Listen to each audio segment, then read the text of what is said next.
Hey everybody, this is Debbie from MadameStitch, and I want to welcome you to the Granny Stitch Sampler Blanket Crochet Along.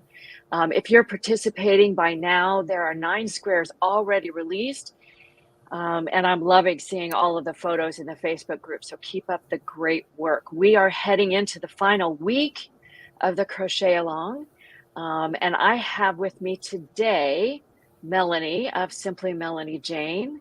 Her square released this morning, the Herringbone Granny, and it's the 10th square, 10th of 12, that you can make for your blanket. So Melanie, I'm so happy to have you Hi, with me today.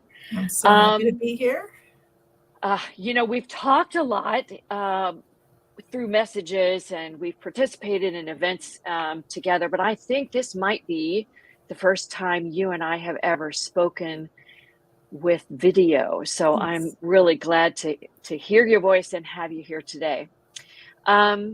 So what I thought we'd start with, if you could tell those who are listening a little bit about your business, Simply Melanie Jane, and you, if you want to share anything about you, what you do in your business, what you love to design, and anything else you think they should know about you and your crochet business. All right. Hi, I'm Melanie from Simply Melanie Jane.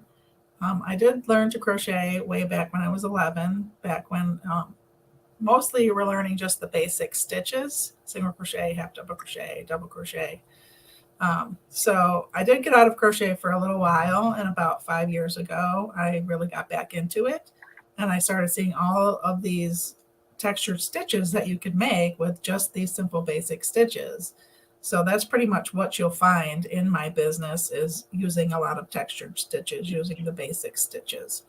Um, and I also do have another business, to Mel Crochet, which is my original business that I started with, that I do make small dog hats. So they're very cute and they're very popular, especially in the wintertime.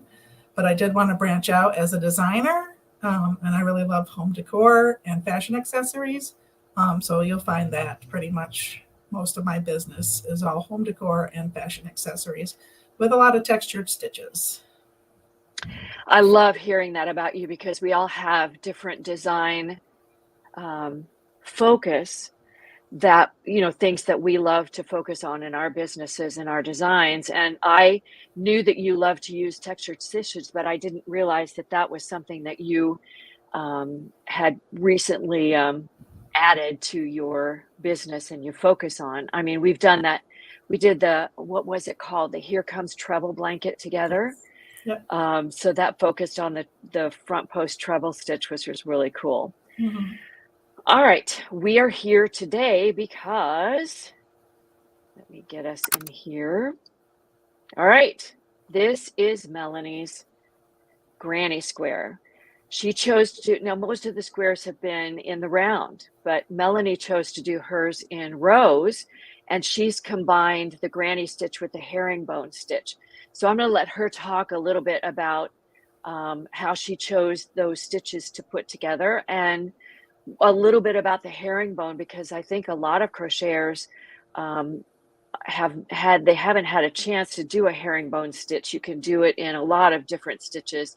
It's a really cool design. It adds just that, like you said, a little bit of texture. So if you could talk about how you came up with your design, that would be great. Sure. So I did decide to stay away from the traditional square going outward. I decided to do the rows. And of course, we needed to have the element of the granny stitch. So I had that. Mm-hmm. And one of my favorite stitches is the herringbone, which is the herringbone half double crochet is my favorite stitch, which you'll find a lot in my designs. But to keep up with the double crochet of the granny stitch, I decided to go with the herringbone double crochet, which a herringbone stitch, it gives that little slanted, instead of being a straight double crochet, it slants. And in order to get that, when you insert the hook into the stitch and pull it through, instead of yarning over, you're going to pull immediately through that first stitch. And that's what helps to give the little slant to it. Instead of yarning over and then pulling through, you're just going to pull straight through that first stitch and then finish it as a double crochet. So it's a pretty neat element. like I said, it gives that little bit of texture, makes it a little bit slanted and just a little bit different. Yeah, I love that. That first pull through is almost like a slip stitch. So it's Right. almost as if you're adding a slip stitch to the beginning of the double crochet or the half double crochet, whatever you choose to do herringbone. And you're right, it pushes that stitch so it slants slightly. And I just love herringbone. Is one of those stitches that we saw in slacks and men's slacks. It's almost like a diagonal pattern, or arrows or something like that. And to see it translated into crochet, I think it's just a gorgeous, subtle texture to go with that granny stitch. It works perfectly. It does, yes. So you said that half double crochet herringbone is your favorite. Is there a reason why? It just like it's quicker to me than the double crochet, and I just think it just looks.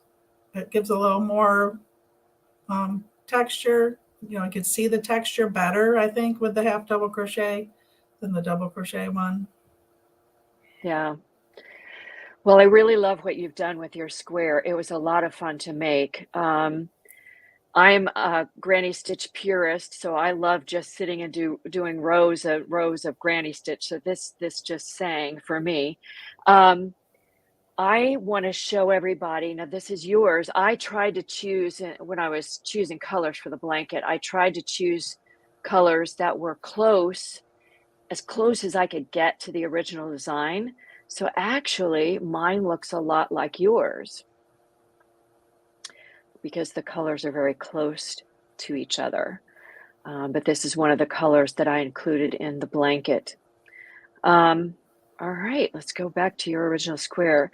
Is there anything else that you'd like to share? Any tips that crocheters who've never done herringbone might use to be successful in their square?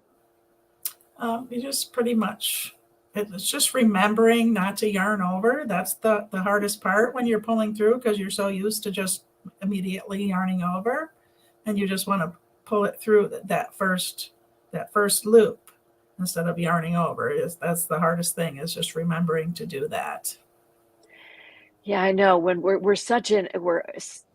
in such a habit of doing our crochet in a certain way, when you change the stitch slightly, you have to keep reminding yourself. But I found that when I first did a herringbone stitch, I actually did the herringbone half double crochet as well. And after I got into the rhythm of it, it wasn't that difficult to remember to do it. Every once in a while I forgot, but it's pretty obvious when you're working on it, when you've forgotten one.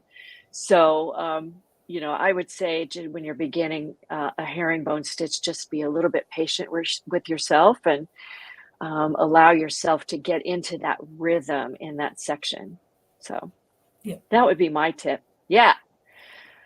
All right, Miss Melanie, if there's nothing else we want to share with our audience, I think we've covered it. I really appreciate you being here with me today, and thank you for contributing this fabulous square to the blanket. It just adds that wonderful texture to the overall blanket, so I appreciate your contribution. I'm so happy that I could contribute, and the blanket is gorgeous. So It is, and I'm loving seeing all of the squares that people are making. The different color combinations are just so fun to see. They almost change the character of all of our squares. So I love seeing those. All right, that's it for this one. I will say goodbye for now, and thank you again, Melanie, for joining me. And hopefully we'll get a chance to work together again in the future. I hope Good so. luck with your blankets, everybody.